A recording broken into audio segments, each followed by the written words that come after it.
Welcome to Dark Celtic History.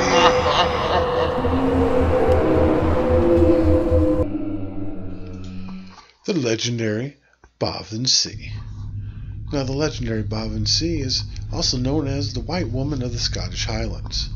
They are mystical creatures that take the form of beautiful women, lurk in the Highlands, and wait to seduce young travelers and drink their blood. Now, they're thought to be fairies.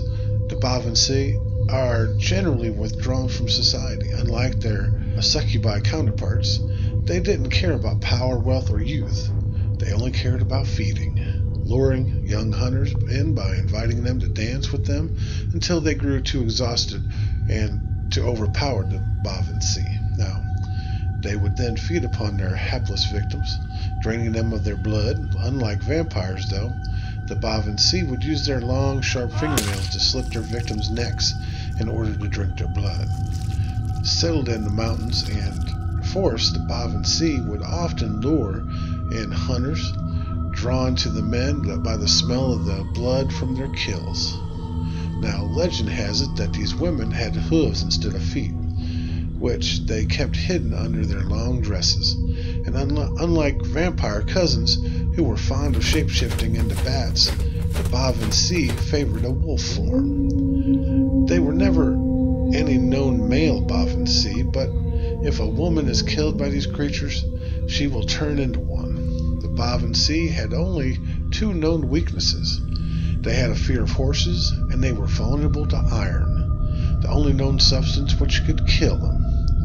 The most popular tale of the Baobhan Sith tells the story of a young group of hunters who stopped for the night in a small hunting lodge. The men built a fire and began eating and drinking, expressing general merriment after a good day's hunt. As they began to voice how nice it would be to have company of a woman, there's a knock at the door, and four beautiful women stand at the door, having become lost in the wilderness, and ask if they could join the men in their shelter for the night.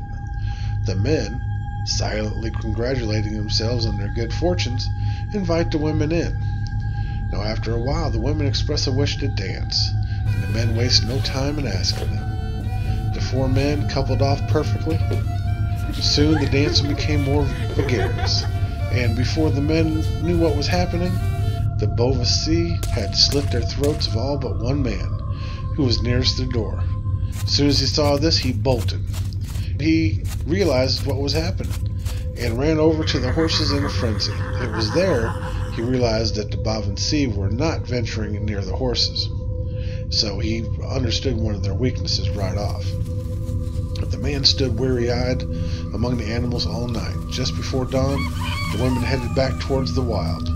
The lone man cautiously headed back towards the hunting lodge, hearing no sound from within. When he looked inside, he saw his three dead comrades on the floor, their skin almost translucent as they lay in a pool of blood of their own. Wow. I had been that guy.